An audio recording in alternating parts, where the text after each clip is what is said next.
Welcome back, ladies and gentlemen, to LCK 2019 Summer. I'm Atlas, this is Papa Smithy, and somehow against Triple Infernal and a gold lead for Gen.G and a Sona composition, this gentleman right here just snuck a victory out of the jaws of defeat. Beautiful to see, and yes, I mean, I'm sure there's a lot of people saying Gen.G threw this, blah, blah, blah, but sometimes when someone throws, you need to be real skillful to catch the ball, and that gentleman that was just on your screen certainly managed to do so. And that's why we say they were pickpocketed. Their lunch money was stolen. Gen.G had done all the hard work. So many futures about where the game was going suited Gen.G. Their scaling comp was online, but the chain reaction of CuVee getting caught into the other members being taken down, all SKT could do was focus on getting the most after CuVee died. Gen.G could have, you need two to tango, could have just backed away, could have been super safe, but it became about the SKT picks and not the Gen.G defense, and thus, stolen away was game number one. Now, how do you rebound after a game like that is a question we haven't had to ask Gen.G recently.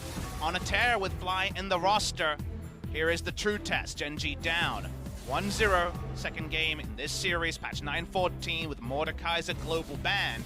How will game number two go? Because I see the Cannon on the ban list once more. On-hit Cannon and CuVee, a match made in heaven, but a match that isn't going to be made today.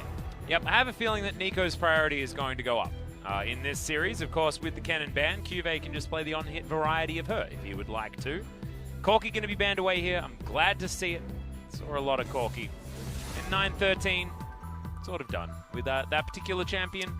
Done with the Sylas for now as well. Two bans this game after it was seen a lot in our previous series. Maybe Korean teams will all conclude the Sylas is right back up there. I hold my judgment. I'm not going to be banned away. First pick here could definitely be Ezreal. They want to consider taking that one away. Sejuani priority. I'm sure Clid could roll back the Trundle or look into something like the Jarvan. Tahm Kench for Gen.G, huh? Well, the more things change, the more they stay the same, Pop Smithy. Can change the patch, but as soon as this champion is enabled, he is going to be picked by Gen.G. But I imagine after seeing the Sona, SKT might be a little bit slower to lock in a Braum lane, unless they feel like if their ability to just turret dive bot lane was cleaner, it would have been even more decisive victory. We'll see how SKT look at it, because they are hovering that Braum, still feeling it, still going to go to it. Yeah, well, Braum going to be locked in. Do they just lock in the Ezreal? Just, we dance this do-si-do once again. Varus Braum would be the real dominating lane against Sona Tahm, but what does that mean for Varus priority right now is something to wonder on. Jungle pool wide open with the Sejuani, Jarvan, etc. all up. They're going to take the Ezreal anyway. They're happy to roll it back against the Sona Tahm. Well, Peanut's going to get the Sejuani this time around. The Trundle can still be the answer on SKT's side. And this is Peanut Sejuani. Currently, Peanut is undefeated in Summer on the Sejuani, so that's where the confidence comes from. Atlas? There's a Caitlyn being hovered.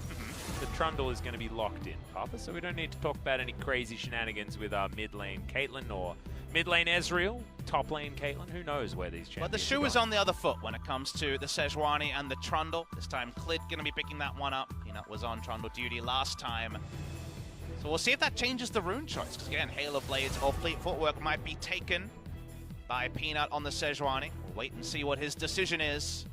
Fly's champion pool, Deluxe and the Veigar have been the big ones. Talia as well from the last series. That's why you see this ban coming in from SKT.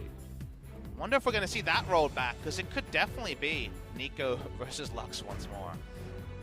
Well, I mean, what's stopping SKT from just picking Neeko here? It's a flex pick. Exactly, that's what I'm saying. Fantastic option, yeah. I would assume they would consider that.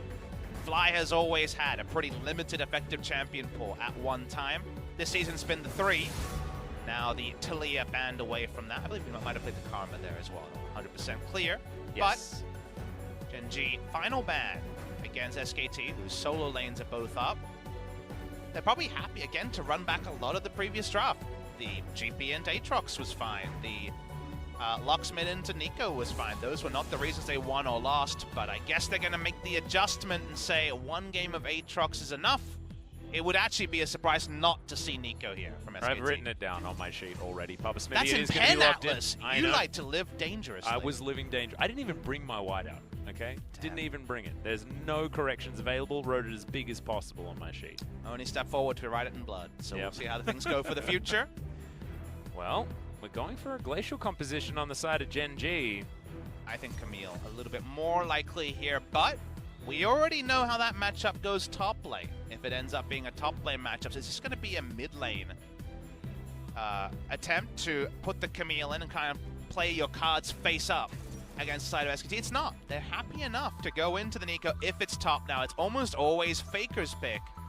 They do put a different champion in the mid lane against the Zoe. We saw the Shy open up 100+ CS advantage going on hit Neeko against the Camille. Here's another way you can play around with Camille. The Fiora would be an exciting one on SKT's side, and we'll provide them with two pretty decent lanes. As Gen.G were playing face up, and Khan is going to do it. Back to the Fiora, back to more lane domination. And even in the draft, it looks like SKT are playing with momentum. It feels like the pizzazz is back. And let's see how the Fiora is going to go in this split push, because CuVee has been on a tear on the Camille as well. There's a lot of differences in this draft, even if for a lot of people it might look like a rollback, because a lot of lanes have changed around here, and SKT's done some intriguing things. They could have just taken on-hit Neeko, which we already saw open up 100+ CS lead on Khan when IG faced SKT at Rift Rivals. Instead, they say no, Khan is the Fiora player, no games so far on the top lane Neeko in Summer, and they go for his reliable. He is a big Fiora player. This will become a 4-1 or 1-3-1 game where it will become very tricky for Camille to deal with this Fiora as the laning phase goes on. But there's an essence of risk there, and it's also an opportunity missed when they could have gone elsewhere. With their final pick, Zoe has big outrange onto the Neeko, but you can use your Neeko W in order to tank some of those trouble bubbles as well. See what Peanut decides to do when it comes to the runes as well, whether he's taken the anti-Trundle rune package or whether he's just gone for the Aftershock, much like Clid did. I have a feeling that the Trundle was a lot more effective than he otherwise could have been in the last game based on that Keystone choice. See how much is going to change moving into this one when the shoes are on the other feet. And when they try to make plays around the map, Clid will have that lower priority unless he's already behind people. Trundle Pillar is something, but it's not everything. I need some lane backup to make those plays happen again. Yep, once more, it's the Sona compositions. Once again, it's the Braum Ezreal. Let's see who's going to come out on top in Game 2.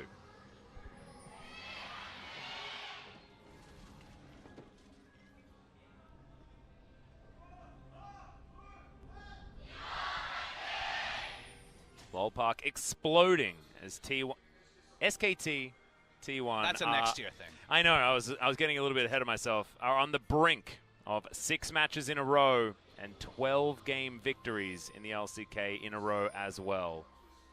They had a lot of ground to make up, and definitely not the finished article based on their Game 1 display. But it was still a game victory for them, and in general, they made the plays that were required to make their draft work. That's a very high value level 1 sweeper. Damn right. Clid clearing out all the vision. Question mark there from Gen.G. We got some different runes here. Now, Peanut says he can gank too and will not be going Hail of Blades or Fleet Footwork to dodge the Trundle interaction, but Clid is going Predator. Yeah. Seen this before. One of the different Predator jungles, not just a Gragas or maybe an Olaf that's more common on. Cool thing about this is that if you control one side of the river, your river gank potential, if you're last seen at Raptors, is actually surprisingly high, because you roll in, you will get that pillar in the right spot, and if the enemy flashes down, by the time you walk around the pillar, you're probably dead. Yep. Also going for the traditional Trundle skin. Just by far the best skin choice since the change. Okay. Bottom side of the map, let's see whether Ruler and Life can have a better time up against Teddy and Effort, but you have to say that the laning phase wasn't really the problem for the Sona composition. CuVee not going Comet in this matchup against Fiora. Not sure what the latest group think is on it, but Comet would be a little bit more of that early game oomph. And it's not like Aatrox, where Aatrox really at all points kind of loses to Fiora in the 1v1. Camille has a bit more lane presence. Against the Fiora early, it's only later that things get too easy to deal with. You can kind of just hold on to the riposte for the hook shot. So Yeah. at some point, that cooldown becomes a bit irrelevant, which is a big point for Fiora. As soon as that mind game Yeah. gets made too easy, that's when you know that the Fiora is going to be in a good position. And throws out said riposte. Should have that one available once again relatively soon. Very happy to farm just under turret here. The Aftershock is usually for the hook shot trades. That's why it's a surprise in this matchup, because the hook shot trades with riposte off cooldown are almost impossible. Yeah. So a lot of matchups where you need the hook shot trades, I don't think they work that well here, so I'm a little bit surprised personally to see the Aftershock. Oh, well, it's Grasp. No, the Grasp, sorry. Yeah. That's what I'm thinking. In my head, I'm saying Yeah. Aftershock, but I'm thinking Grasp. I'm just going to assume you said Resolve Tree, Yeah. and I'm going to assume you Guardian. Words are hard. It's Anything. Clid's topside without even backing. Yeah, living is also hard, Papa Smithy, as CuVee is going to flash. He's going to get out of there. Clid not able to find the Pillar of Filth in time. The interrupting pillar there would have been a kill. Don't Yep. find it. Able to get over it. That's why the flash came in first and had that slight moment to pillar. Ow. Didn't find it. That was some nice snaring by FLICKR. Yeah, the Blooming Burst, if that hadn't been on cooldown already, would have been a lot of damage down onto the little Zoe. She's going to go back. CuVee also went back home again, got himself a Doran's Blade. And Khan's going to have a pretty decent CS lead and experience lead. A few of these creeps should be dying to the turret, but Hookshot helps CuVee get back to that lane pretty quickly.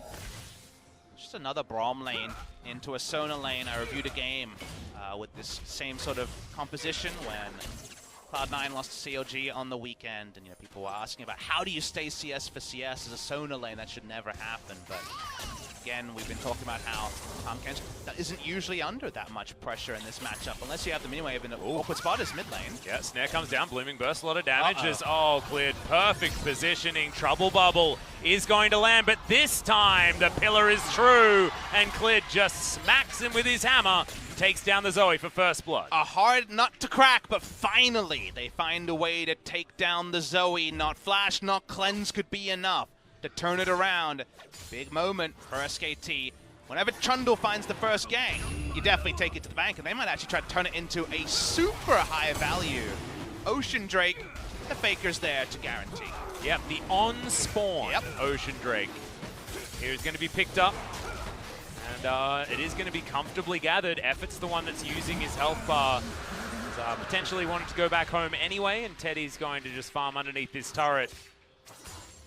No losses, just pick up that Drake 5 minutes in. Next one's going to be an Ocean as well. Not exactly the most high value, as we're going to see this one more time.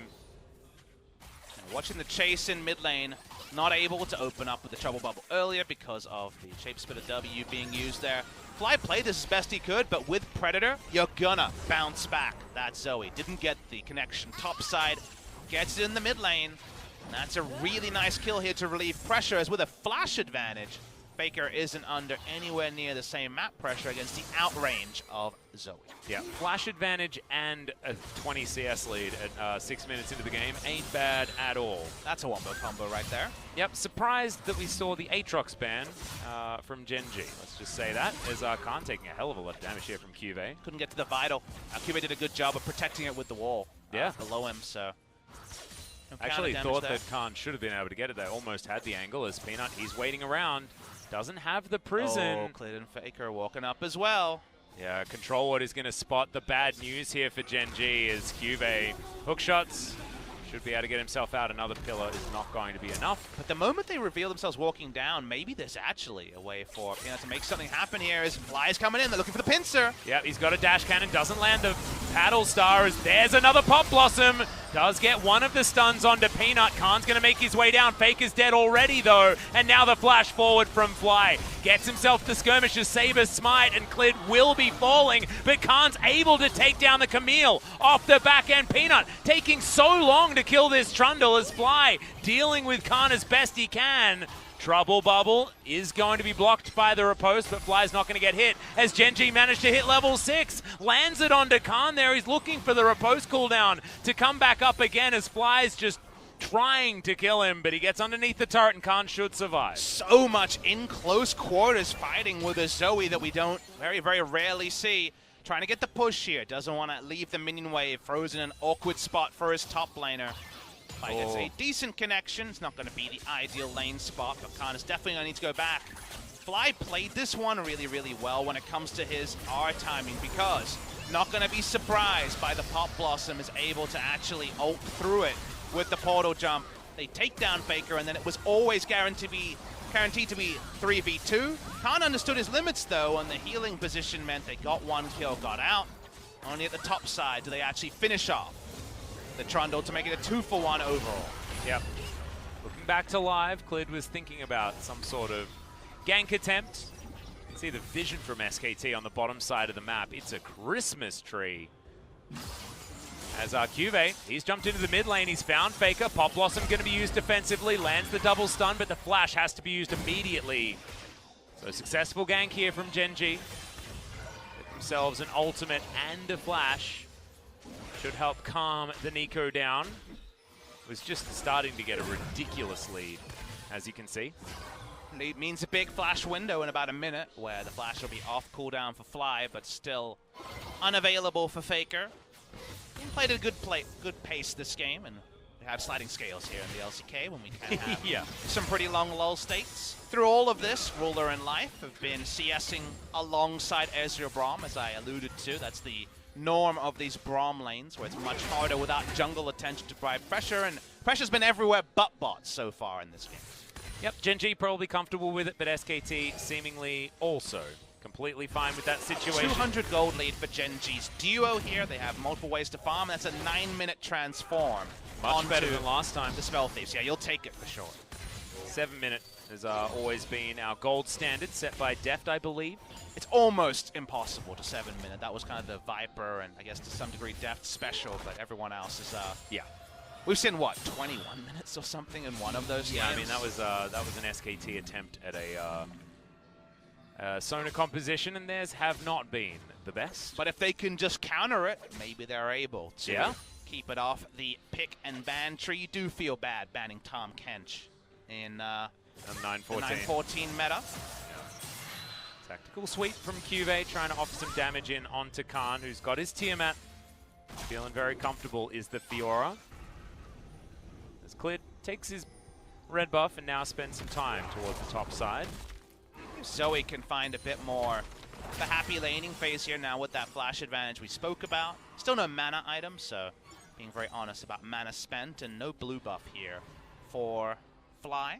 Probably going to be a lost chapter back timing now. Peanut's top side, not spotted. Yeah. Ships in the night here, but they're going to meet. Oh, I don't believe he was spotted out there, as Peanut's going to make his way in. Riposte is going to come down. There's the Hextech ultimatum. Clid's going to make it a 1v2, but all of the vitals have been hit, and Khan keeps himself alive so well. CuVee just unable to get enough damage and unable to keep himself away from all of those procs. And they might lose a lot here because we saw the roam up from Life as Sona's tried to re-enter lane, and this lane that was so even has a huge fallen effect. FLICKR roams bot side, puts down a spotting ward. There's no Tahm Kench. They're not going to be able to take this turret. Gen.G are forced to use everything onto this Rift Herald. They're not even going to get that Atlas, and that's the first meaningful lead bot side for SKT. Yeah, Ruler doing his best, but just not a lot of options here as SKT with that ward just out of range behind this turret. They're not going to lose this, but that is so much money injected into Teddy. That's exactly just where you don't want it. It's an investment paying off, because the body blocking from Clid after the investment from Life, when they see that ult used, it means that suddenly Braum and the Ezreal, who have been kept in check so respectfully, finally can push out. So that's the biggest moment so far in the game for SK Telecom T1. Continues to push up. We know the good times are backloaded for most Fiora lanes, and this fits into that archetype. And even just Trundle throwing a pillar down bot lane or one more Neeko roam, and perhaps this bot lane outer turret will be fully cashed out of plates by SKT. A second Ocean Drake, exactly when you want. Yep, and these Drakes in the last game, I think the first one was 17.5 minutes. Now the first one was 5 minutes. We're up to 3 Ocean Drakes in potentially the first 17 minutes of the game. So that's before even one dragon was taken last time. Bit unfortunate with the Drakes that were actually picked up, as CuVee is going to use a very defensive hookshot. Now won't have that available. Okay, going to guard the Vital this time. He gets the second proc of the E, so CuVee doing decently in that trade, but the Vampiric Scepter is doing a heck of a lot of work here for Khan. For these extended trades, CuVee, though, may have found an inroad. That riposte is now going to be something that Khan really needs to think about as these E's start stacking. CuVee just hook shot into the wall, trying to play those mind games. By far the most meaningful cooldown in those trades are the riposts, so it's always a waiting game. See if that's ever used. We're back to it. The observers are being baited by this one. Yep, the way that you win this as the Camille, by the way, guys, is to never hookshot. And then Khan can never use his riposte. A lot of nevers there. Yeah. Never say never. Oh, that's the flash! Hey! CuVee gets the solo kill! Oh, that was beautifully done. This is the mind game that we were talking about as Clid. He's got the Predator on. CuVee does have Hextech Ultimatum available, but with the subjugation, he should be able to get there, and Clid trying to go for the flash in front. I have a feeling that that was Cinderhulk that picked up that kill, as now Peanut is going to be able to find the Trundle, but not exactly the champion that you want to be going up against, despite not having the ultimate available. Two thoughts coming out of that play. CuVee is the alpha in the 1v1. The solo kill will give him a lot of confidence against Khan and pays off. A great run of form for him in recent series, but Peanut, who's a level down, doesn't achieve anything cross-map during that play where Clid was trying to make a gank and then was, of course, caught under the enemy turret and had to reorganize his position in order to get that kill. There was a lot of chasing going on there. Peanut wasn't able to find an objective, and now he's trying to take an objective topside anyway, while SKT are very likely to come back. So no cross-mapping here means it's probably just a straight-up win for SKT. Well, especially when it actually turned into a leash. I mean, CuVee wasn't in position. FLICKR taking a lot of damage there from the paddle star over the side, but he just can't do anything there. And I mean, Gen.G, I think that was just straight up a mistake. Just realizing with desperation that you need to take something and then choosing the wrong thing to take and actually just making it easier for SKT to steal it away. Yeah, I'm not sure on the comms on that one because you just lost out in terms of recall timing there. Of course, the Khan is going to get there before the Camille is likely to. So even with setup and maybe even a TP advantage, you're very unlikely to find things. But let's watch the 1v1 here. Because it's so much posturing, right? That's what happens in this matchup. You talked about how it's all about never hookshotting. Watch how the play actually goes, though. Because Khan's down to 300 health, holds onto the wall, flashes over. Pick up the kill there. Very nicely done by CuVee in the 1v1. The last time I remember a Camille holding onto the wall for a long time, do you remember Smeb versus Untara in the Jax versus Camille matchup? It's a different matchup, but still cool to see. Yeah. Unfortunately, CuVee wasn't able to walk away with his fancy play, but SKT even out the trade. And we also saw flashing into the stun there from the Trundle in order to ensure there was no further disengage possible on the hookshot. In the mid lane, Rift Herald thrown down. This one was prepared earlier, I guess you could say, by Gen.G, but profited on by SKT. It's after 14 minutes. Yep, Abyssal Voyage is going to come in just to try and defend this turret, but Ruler is going to be left on his own. He didn't take the Voyage, and this is what happens. Crescendo used with absolutely no gain, as Gen.G look to be falling apart at the seams just a little bit. Even the all-reliable bot lane not on the same page. Life rolls in. Ruler tries to slowly follow and caught in transition. The poke doesn't matter. Secondary charge from crazy. Shelly. Even that gets cheered by the SKT fans. The thing that I'm looking at is the fact that Ruler's playing the Sona. I mean, he's been so good on his Kalista. It's been banned away. It was banned our entire first series every single time. And we've got two incredible Kalista players, but Ruler especially has really been defaulting to that champion. I find it quite strange that the Sona duty is now picked up. Certainly does show how scrims have been going. But SKT just seem to be ignoring it. Not too worried about what the Sona is going to be capable of. Peanut may have found Khan here, as we'll see how white that CC bar is going to continue to be. So hard to bait out a riposte here, but we're waiting for the inevitable moment. Yep. Don't want to show anything. Yep, they're just going to walk for Khan. The riposte does come out eventually as the Grand Challenge comes in. Permafrost is going to be there, but Khan just dashes out of the way. He sticks to his guns. He holds on to his cooldowns. His flash was up. Wasn't flashed until he had to. That summoner advantage over CuVee.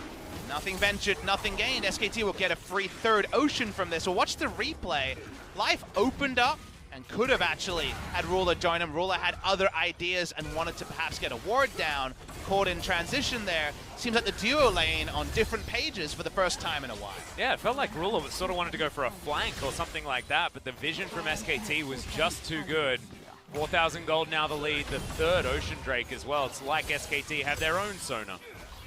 And it's just an aura from a dragon and also gives you some mana. Another Trinity Force coming in from Teddy to do as much damage as possible. He's got 44k to challenge. A lot of gold on both duos. Don't be baited by the 70 CS lead. We've seen Sona, Tahm, Kench enough to know the gold will be competitive, and I would assume still pretty decently around either Ruler's advantage or 50-50. Up in the mid lane, Ruler's squishy. Can't take too much free poke. Yeah, after that Q coming in from Effort, I thought that they might actually try and get something more, but not wanting to bite off more than they can chew.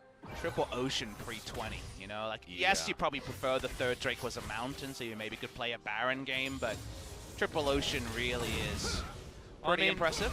We're getting the fourth Drake that's a mountain at about the time that a third Drake would theoretically be coming in, so not too bad. And in fact, it's FLICKR holding the lane. Yep. Playing around here with the Trundle impersonation right now. Lane assignments are going to be tricky to engineer for the side of Gen.G. They're not going to be too happy with most of a Trinity Force and Executioners calling Camille versus the Fiora. As she gets closer and closer to level 16.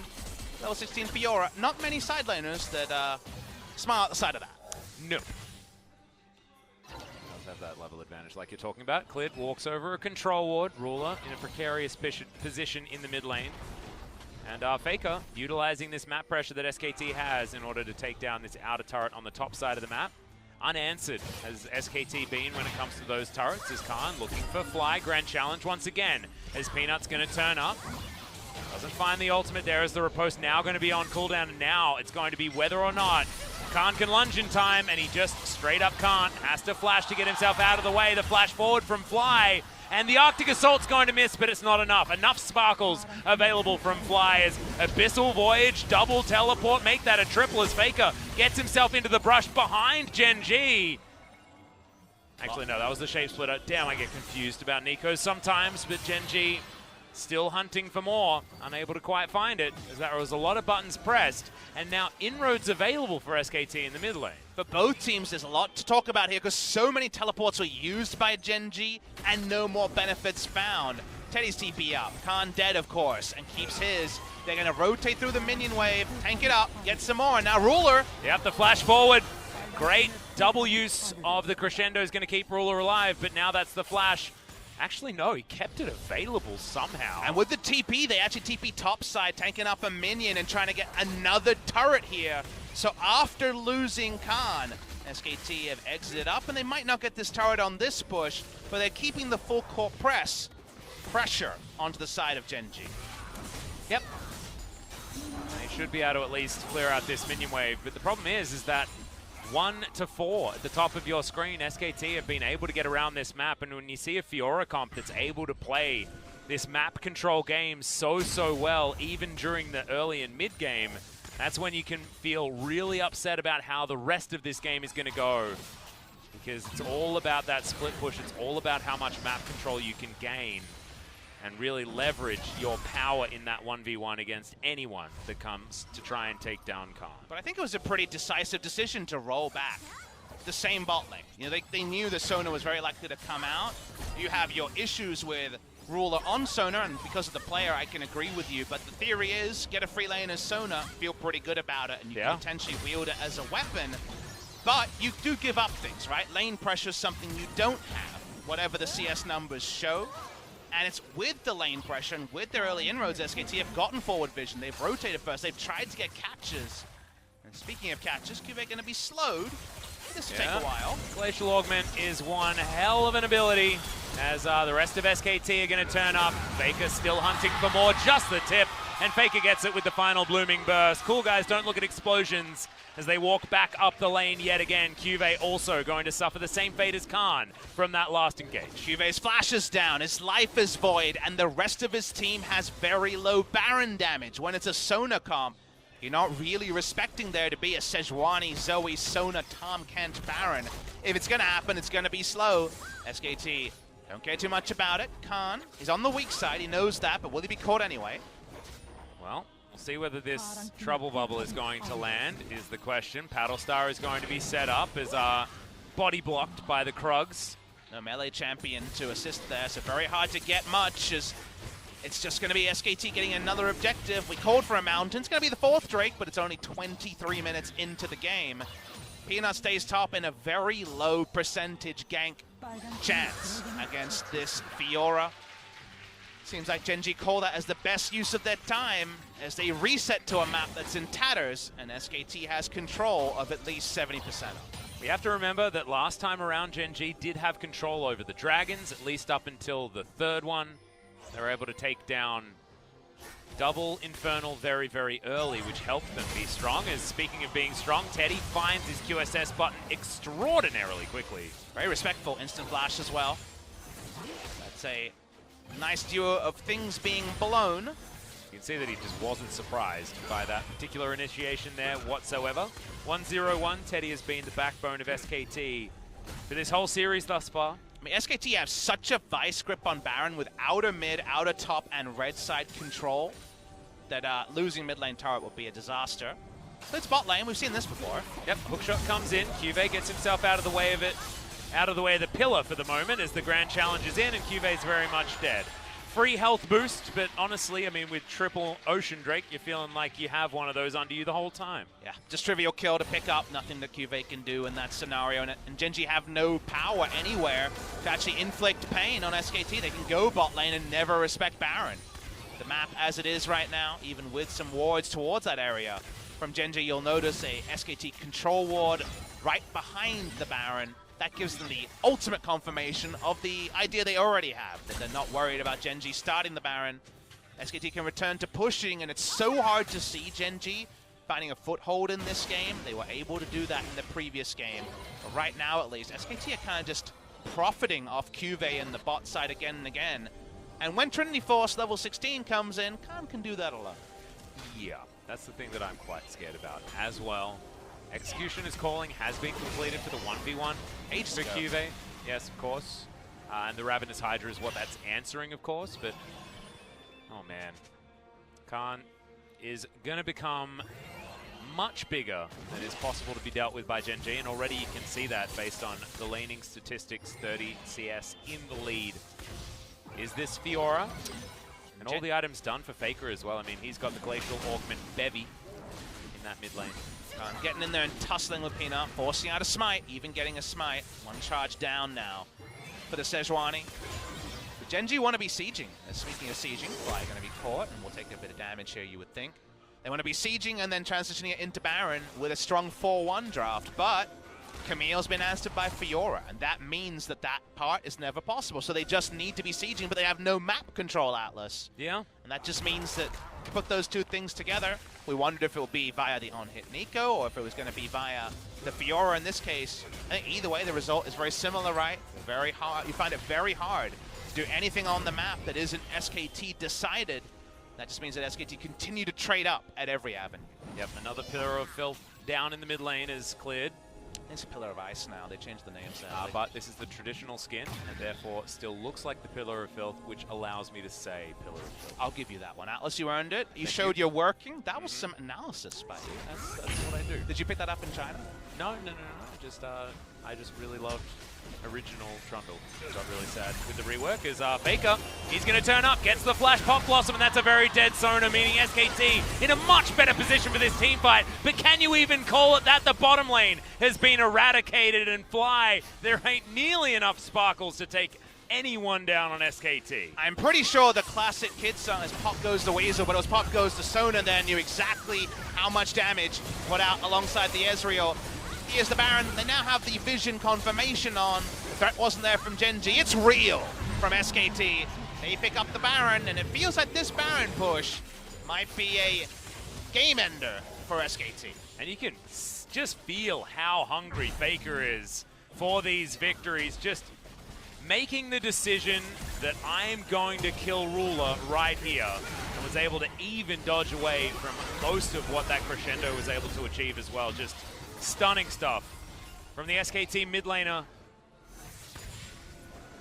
He loves the Neeko. Gets banned against him on previous patches. 9-14, so priorities change, but it turns out the AP Neeko stays the same.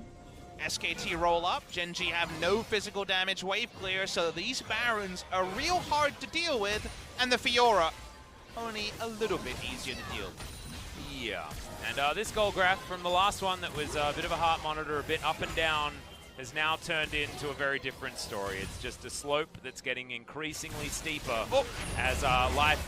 He really had to be super fast on that Devour. Even the True Shot Barrage needed to be given a lot of respect from Ruler because he just doesn't have very much of a health bar as SKT just brute force their way forward. Pop Blossom is once again available. Shape Splitter needs to be respected as well. Crescendo is going to be used, but nothing gained. Great two-man ultimate coming in from Effort there as well as Trouble Bubble lands onto Clid, but Peanut finds the one gap in the SKT army to put the Glacial Prison, and that could be all she wrote. As you can see, SKT, they're still able to get poke in. They've got a minion wave prepared on the top side of the map.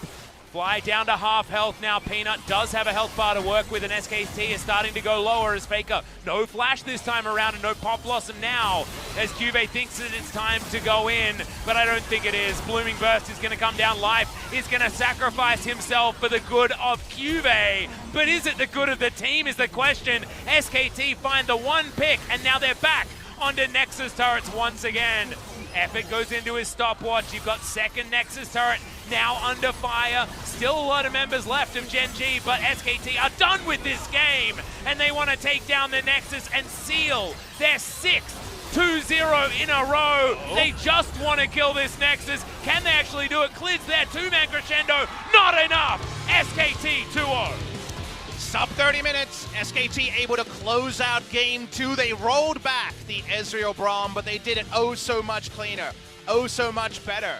Shout out to the team that thought that with some adjustments they could make what is a free farm lane for Sona a non-factor, and their map control was a delight to watch this game. So often they were trading up, diving in at turrets to kill CuVee, knowing that Gen.G had no threat around the Baron, and when SKT decided they wanted Baron, things were theirs. So for game number 2 especially, SKT had the measure of their opponents. They need to pip them at the post in game 1. That one was stealing the lunch money. Turns out they got a raise for game number 2 and didn't need any extra lunch money to eat out on Gen.G's dime. Yeah, that was it's a little bit of a rough one because if you have a game like game 1 where Gen.G were winning until they lost, to steal a famous quote from our friend Skara, it's just so hard to turn it around mentally because you know there's just so much longer that you have to play, so much more that you have to fight for, and your opponent's already just stolen away a victory in that first game. Because if you're losing from an earlier stage, you're like constantly in that mindset of I'm preparing myself to turn this around. But Gen.G thought that that was an unlosable game that they then managed to lose, and it felt like it did affect the mentality of the team moving into game number 2. Interesting, though, the ramifications perhaps didn't manifest as we would have expected, because it felt like Ruler and Life were the most difference in performance from game 1 to game 2, especially the map play around bot side, where they could have done a lot of things safer and lost the maximum from a pretty easy set piece when it came to defending that mid lane outer turret. Just had to take the Abyssal Voyage they ignored. From there, SKT never looked like losing. That means that the SKT fans always come in droves. I believe this is a reference to FLICKR talking about the win streak they wanted post Rift Rivals, and the win streak stays intact in this series. Well, FLICKR fans in the audience, of course, there are always going to be plenty. And 2-0-2-0 for my first day back after my break going over to China. I feel like it's not enough League of Legends, to be perfectly honest. How about for SKT's last 6 series? 2-0-2-0, 2-0, 2-0, 2-0, 2-0. I know. 12 in a row. I saw 14-0 there, and by the end of this week, that's achievable. for SK Telecom T1. Again, only partial credit when it comes to what it means at the end of the season, because a lot of those names now include Gen.G twice. We're getting to the real competition. Only remaining trivial fixture, it feels like on paper, is Hanwha Life Esports for SKT. Well, I believe that's someone's diary. That's a lot of two-zeros there. Death Note. And they're looking forward. That's a lot of... sound it out. I just didn't sound it out well enough. That's frustrating. I mean, it was the future names, so... Yeah. And we'll see whether they can do it. I believe the next one is Griffin. I think you might be right. Yes, this weekend. On Sunday, they play Griffin. All right. So we'll find out then whether or not Griffin have actually slumped down a little bit, whether or not we can get the spring final SKT back in form again. Because if that does happen, then that should be a dead Griffin. Who wins today's Griffin versus today's SKT? I wanted to jump forward with an answer, and then I thought more about it, especially game number 1 of this series. I'm not actually sure. I think SKT wins. I don't think I'm ready to shout that out at the top of my lungs, because I think SKT in game 1 were pretty fortunate. Like, not many teams lose in the spot Gen.G was in. True. I think game 2 SKT was very impressive, but yeah, it's such a difficult one to calculate, and it adds to another list of games we just want to see play out in front of us. That'll be you and LS on Sunday. Yep, we will be able to bring that one to you. Still a couple of days to wait, and still a lot more LCK to come before that as well, and a lot more teams that we need to learn a lot more about. I mean, it's gone are the days where it's just the story of what SKT are doing. And Griffin, to be honest, right? Yeah, precisely. We've now got so many teams jostling for that top spot. I believe if you have a look at just game win rates in the LCK, at the beginning of the day, our top 7 were within 7% as far as win rate is concerned, per game win rate.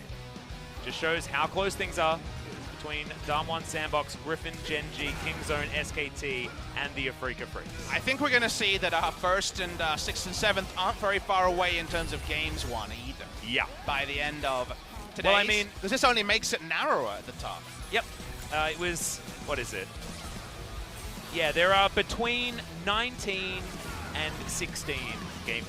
That's not a lot of difference in game wins, No, Atlas. So not at all. tells you where things are. Listening to the comms here, the close of game number 2. Yeah, FLICKR going for that re-engage, but they're just corralling Gen.G right here. I think they understand how strong they are, and that's really all you need.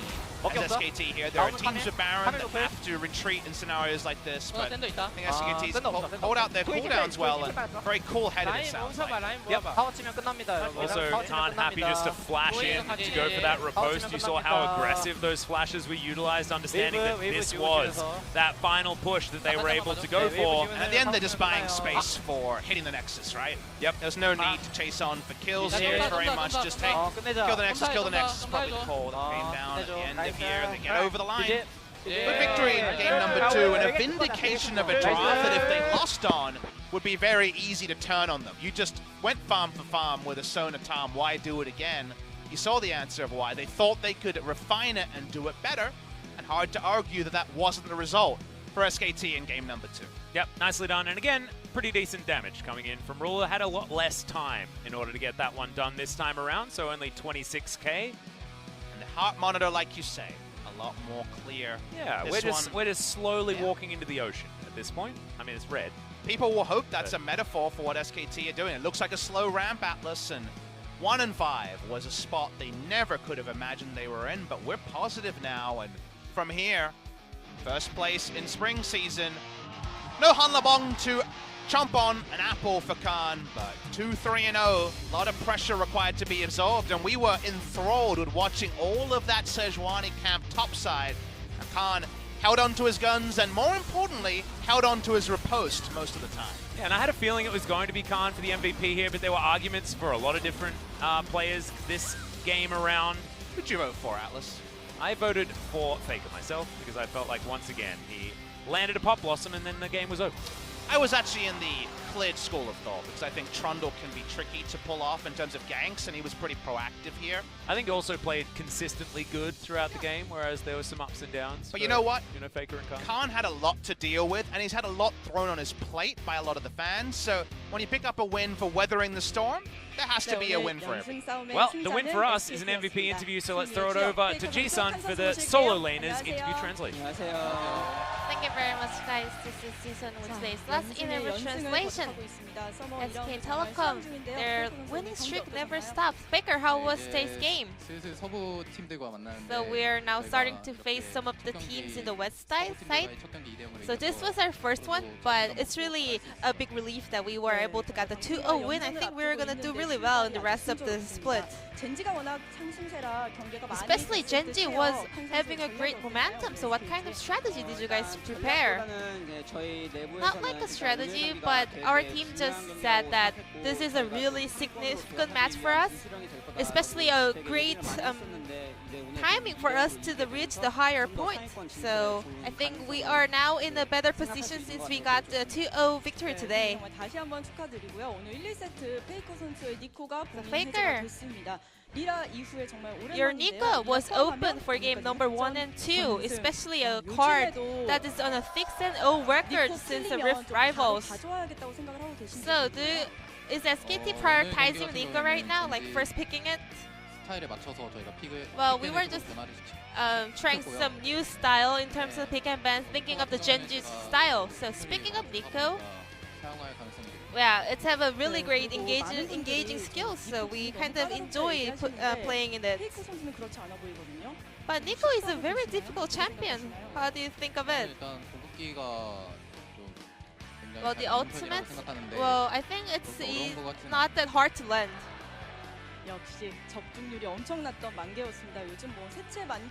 Especially your Pop Blossom is always popping up. Especially the last one in the game number 1 was amazing. So let's have a replay over here. So how did you make that decision to re-engage? So we were thinking of taking down the inhibitor.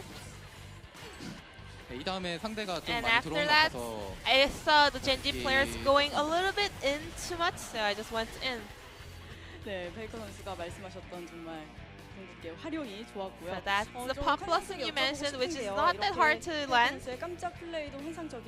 But Khan, also the follow-up from the teammates was also awesome. When a player goes in unexpectedly, how does the other players follow up? Well, I mean, all the players have a long career, so we have a very great insight on seeing the game. So especially FLICKR is really good at like opening fights. So during the fights, we are kind of used to it, so we are kind of able to follow up. In game number 2, you played Fiora on top lane. So did you feel huge confidence with Camille versus Fiora matchup? Well, I've been playing Fiora for a long time, and also I also enjoy playing Camille versus Fiora matchup. So yeah, it wasn't really a hard matchup for me. So we have a replay for your Fiora pulling up some of the super play over here. Yeah, since I saw CuVee making some of the aggressive play, I could predict that Peanut will be around the top lane. So you always have to like keep in mind that the enemy can actually back up, and like the jungler can always come gank. So you always have to think of the skill sets they have. So it's easier for me to like dodge the skills. So after SK Telecom, the players playing 1v1. All the other teams are now enjoying it. How was your preparation go today? Well, I did a 1v1 again, but I'm just gonna keep it as a secret. In your next match, we'll be up against Griffin. Griffin also stopped their losing streak today, earlier. We did lose to Griffin in the first round, so I'm just gonna make sure to take them down this time around. And our goal is winning all the matches in the second round robin. So to accomplish that goal, I'm gonna try my best to show great performance. My personal thought is I think Gen.G and Tahm, they are the teams that are having the best performance currently, and since we took one of them, I think we are able to kind of lose the burden on our shoulders, and also we are keep improving our performance, so we're just gonna do our best to keep picking up victories in our remaining series. SKT의 연승 행진 계속 이어가길 바라면서 오늘 승리 their 다시 winning 한번 streak is 축하드립니다. 고생하셨습니다. still intact, so this will be the end of the interview with FLICKR, Con from SK Telecom, and gonna pass it back to our casters. Thank you. Thank you so much, Ji-san, as always, for your interview translation, and fantastic to hear from both Khan and FLICKR. Taking away some MVPs here today in a much-deserved victory over Gen.G. And we had some predictions at the beginning of the day, at the beginning of this broadcast. Papa Smithy and I owe you an apology. I had the feeling in my waters that it was going to be a Gen.G win, and I thought I was feeling a bit arrogant, actually, you know, towards 3/4 of game number one. But fair enough. After that, it was all eating my words, and Papa Smithy comes out victorious. For me, it's because Gen.G's victories, a lot of them have just been slow, get through the game, but have a cool counter pick for Fly. And Fly has always been top heavy in how many of those effective champions he has. Had an okay series here, but nothing groundbreaking. And it felt like Gen.G came down to earth a little bit, and SKT start to take off, 7-5. One more match, and notice, they have a match in hand compared to Gen.G. If they are to win their match in hand, they will be in the top 5. They will knock Gen.G down, not going to have that game score available to them, so they need to get to that dream 8-5. And also, oh my goodness, Papa Smithy, I'm listening. They're going to go up, they're going to go into third. Well, I mean, Kingzone's played In one less theory. series, so.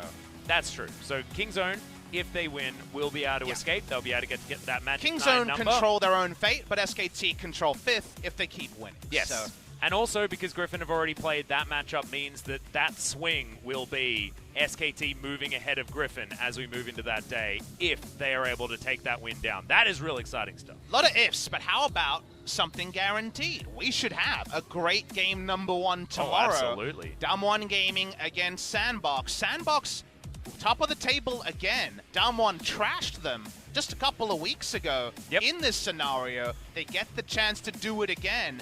And if Damwon Gaming can pick up the victory here, they'll stand alone at the top of the table. Exactly. Sandbox as well, they've had an up and down performance over the last few. I mean, losing to Gen.G, a lot of different times where you've wondered exactly what Sandbox have been thinking.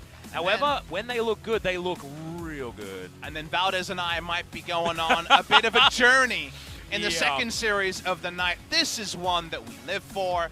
This is going to be a series where we're going to have lots of stuff to talk about. Probably very little of it, video games. Yeah, well, I mean, you're going to have a lot to talk about when it comes to aeroplanes and what they might be doing. Yeah, that's going to be a real fun series, but the first one is going to be real spicy. So we'll be back for more LCK action tomorrow with Papa and Valdez.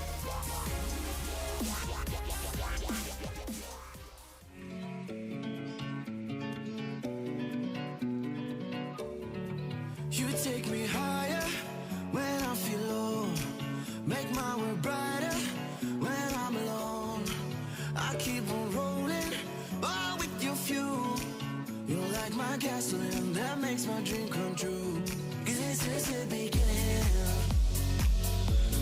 Together we'll be winning. With you I'm a summit.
place won't grind me down.